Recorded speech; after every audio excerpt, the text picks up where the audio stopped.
તો છોટાઉદેપુર ભાજપમાં ટિકિટ વિતરણ મુદ્દે નારાજગી જોવા મળી છે। શિવ મહારાઉલે ભાજપ સામે અપક્ષ ઉમેદવારી નોંધાવી દીધી છે।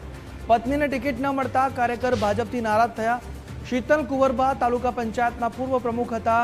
શિવ મહારાઉલ ભાજપ સંગઠનમાં અનેક પદ ભોગવ્યા છે। તેઓએ પાણેજ બેઠક પર શિવ મહારાઉલ અપક્ષ હવે લડવાના છે।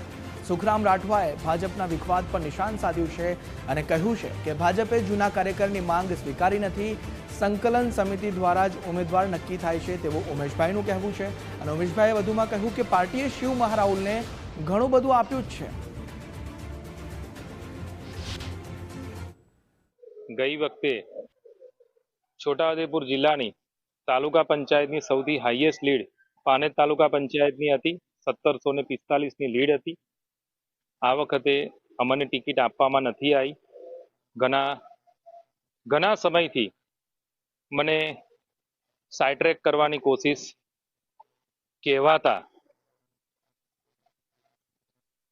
નેતાઓ કરી રહ્યા છે, એટલે આજે મેં અપક્ષ દાવેદારી અમારા મુરબ્બી જે એપીએમસીમાં ચેરમેન હતા, એમના પિતાશ્રીને અમે દાદા કહેતા, મનુ દાદા। મનુ દાદાના છોકરો જે ભારતીય જનતા પક્ષમાં કામ કર્યો છે વર્ષોથી, એની ડિમાન્ડ ભારતીય જનતા પક્ષે નહીં સ્વીકારી છે।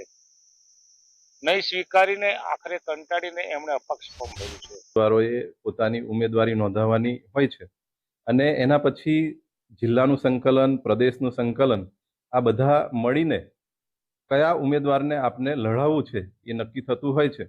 તો એમાં એમને પણ લડવા માટેની ઈચ્છા વ્યક્ત કરી હતી। ગઈ વખતે એમના જે ઘરેથી બેન હતા એ બોડેલી